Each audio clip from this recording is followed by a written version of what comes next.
enjoyed it. So last weekend I went to an old bookstore. Oh sorry, airplane just flew by. But I think the airplane sound isn't very annoying. I already get used to it, so it's kind of like a soothing, relaxed bedtime noise for me. So get back to book.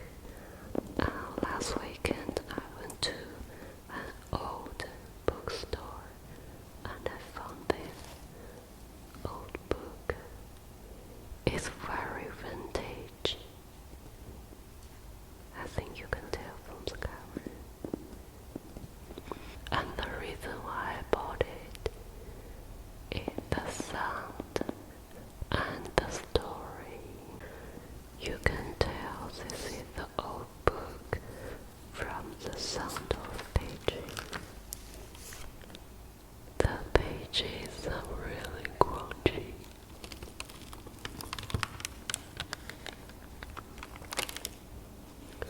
I love crunchy pages.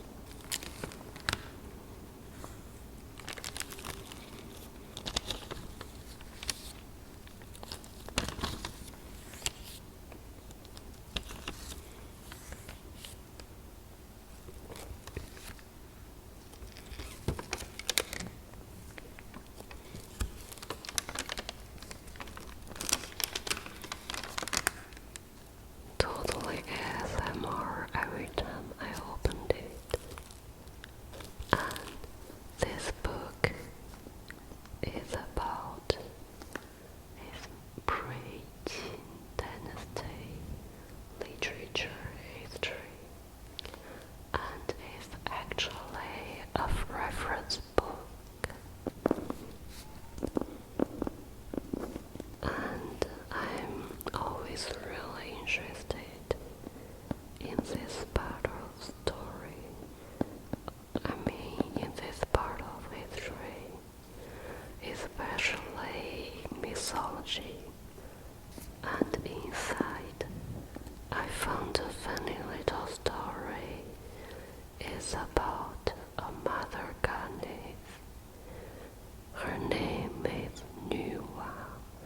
I don't know if you knew her, but she's basically the first one, the first creator god in ancient Chinese history.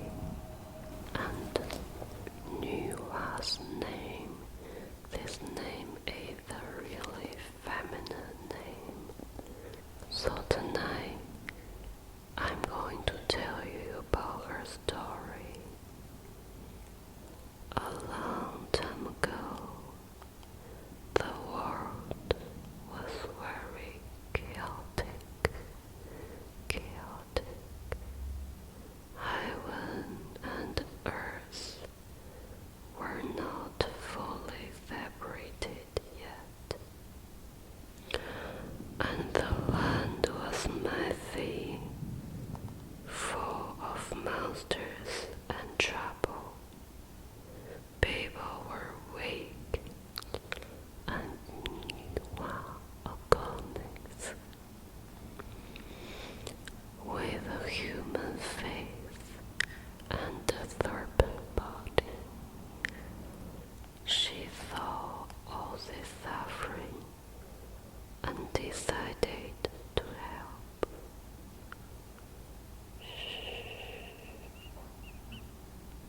First, she creates humans. She shaped humans from some clay and breathed life into them. She just breathed life into them. Later, she made more people by dragging a rope through the mud, letting the drops fall and turn into humans.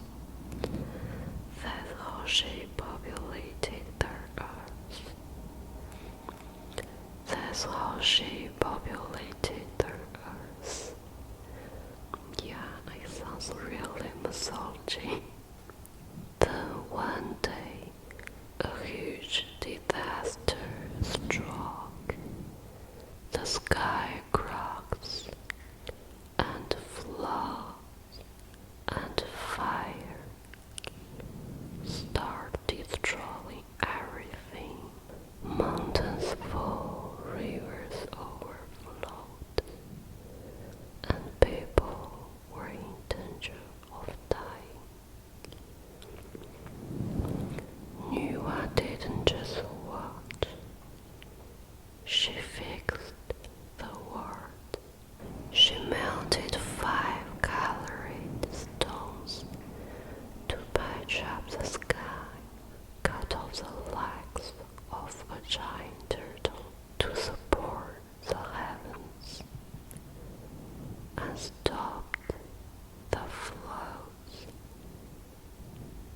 When I was told this story, I think it's kind of similar.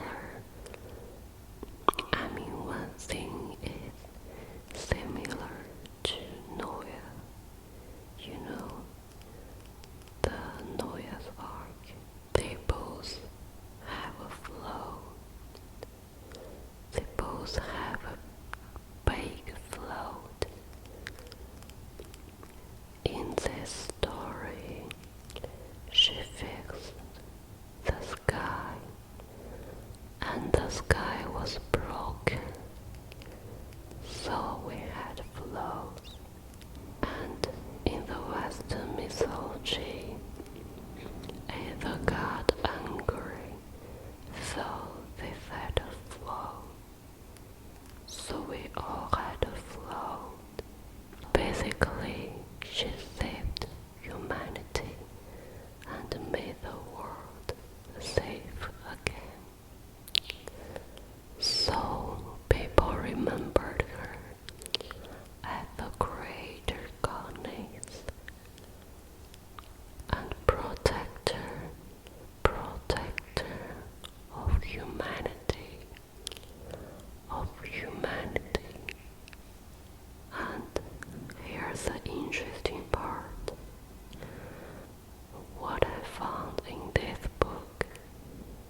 In the Adam and Eve story, the serpent is an external tempter.